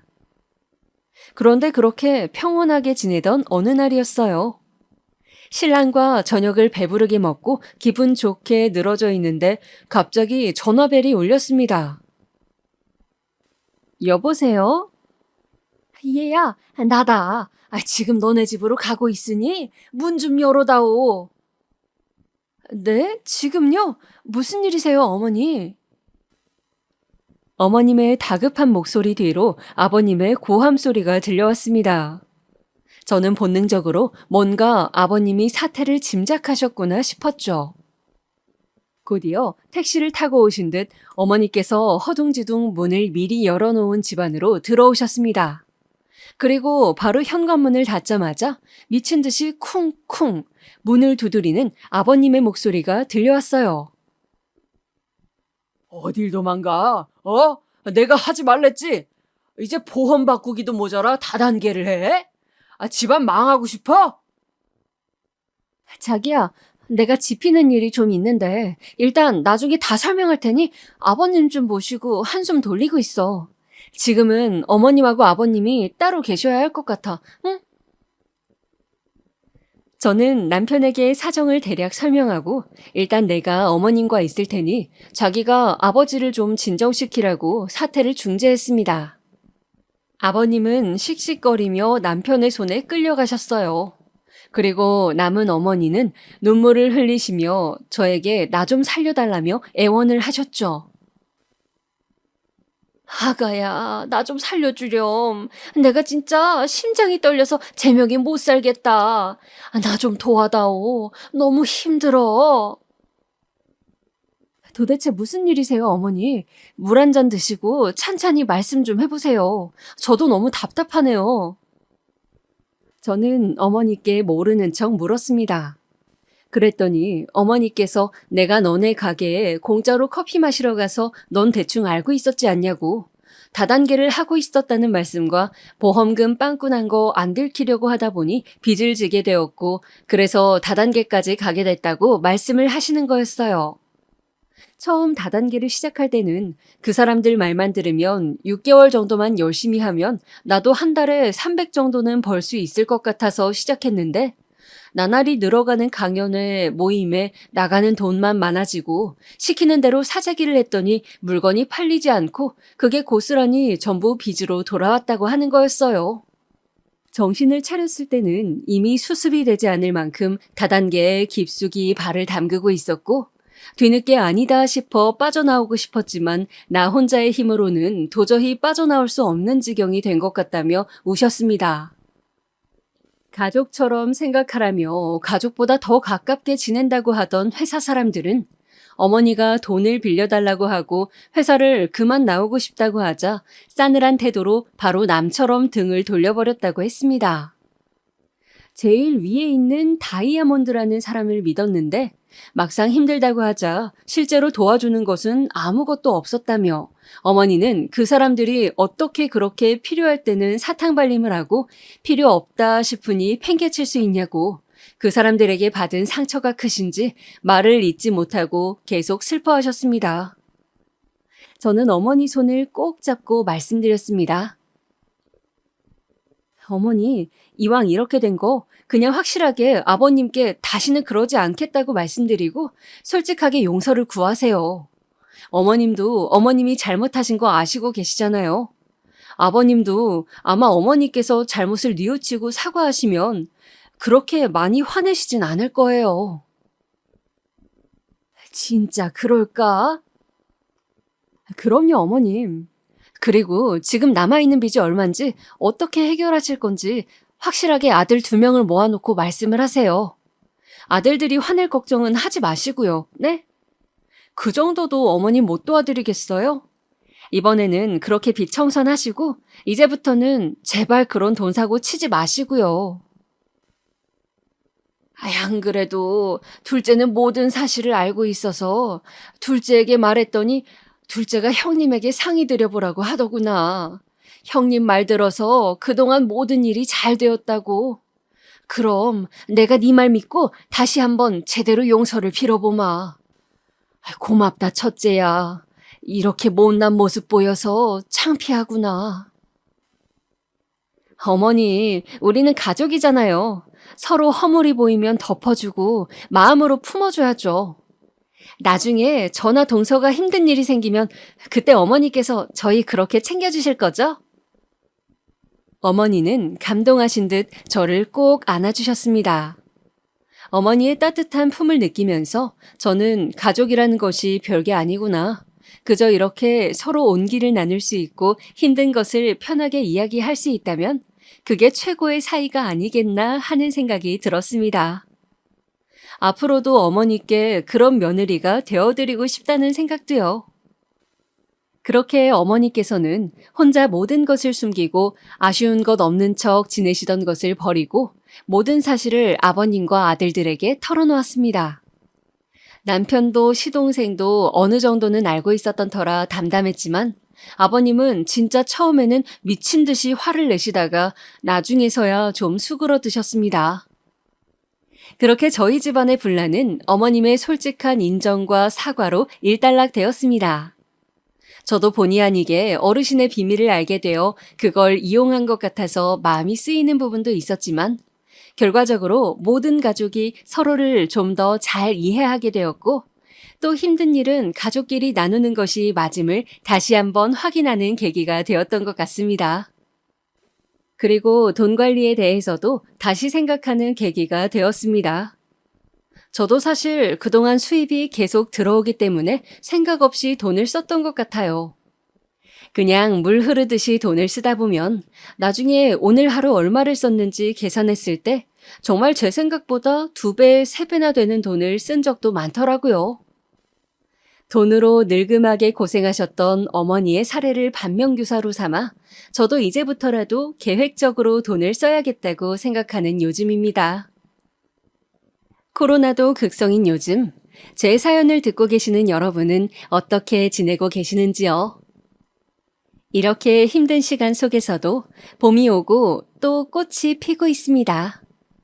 우리 하루하루 힘들다 힘들다 하지 말고 좀 더 긍정적인 생각을 하면서 시간을 보내는 건 어떨까요? 혹시 우리 어머님처럼 혼자 속 끓이고 계신 분들이 계시면 그분들에게 꼭 이 말씀을 전해드리고 싶습니다. 즐거운 일은 나누면 배가 되고 힘든 일은 나누면 몇 배로 작아진다고 했으니 혼자 괴로워하지 마시고 가족이나 가까운 친구와 꼭 솔직하게 털어놓고 상의해 보시라고요. 그럼 오늘 하루도 건강하고 행복하게 보내시길 바랍니다.